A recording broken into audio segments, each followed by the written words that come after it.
السلام عليكم ورحمة الله وبركاته.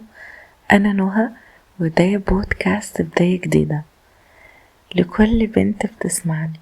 النهاردة هنتكلم عن الأنوثة، بس مش الأنوثة اللي في الكتب، لأ، أنا هتكلم عن الأنوثة اللي في الإسلام. المرأة المكتملة الأنوثة هي اللي أنوثتها طالعة من جواها قبل شكلها، هي اللي قلبها نضيف وروحها هادية وعقلها رايق، اللي بتحترم نفسها وبتعرف قيمتها، مش محتاجة تكون ملفتة علشان الناس تحس ان هي أنثى.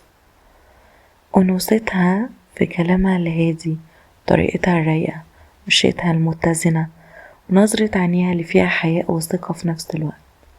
ربنا كرم المرأة بالحياء والرقة والقوة في وقتها، والإسلام عمره ما قال إن الأنوثة في الميك اب أو اللبس الضيق أو الدلع، لأ، دي حاجات المجتمع الغربي صدرها لينا.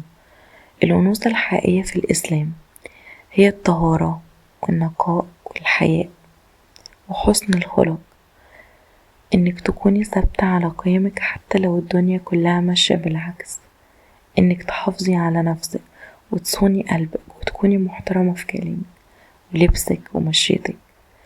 الأنثى اللي بجد مش محتاجة تلفت نظر حد، هي لما تدخل مكان الكل بيحس بهدوءها ووقارها من غير ما تتكلم، ولما تتكلم صوتها يكون هادي وكلامها موزون، ولو لبست تلبس شيك ونضيف ومحترم، تهتم بنفسها وبنظافتها وريحتها.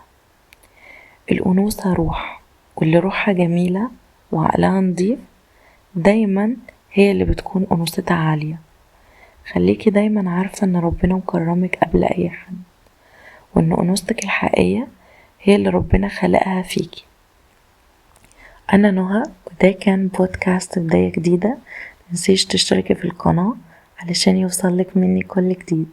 متنسيش برضو ان كل يوم في فرصة جديدة. أشوفك على خير الحلقة الجاية. مع السلامة.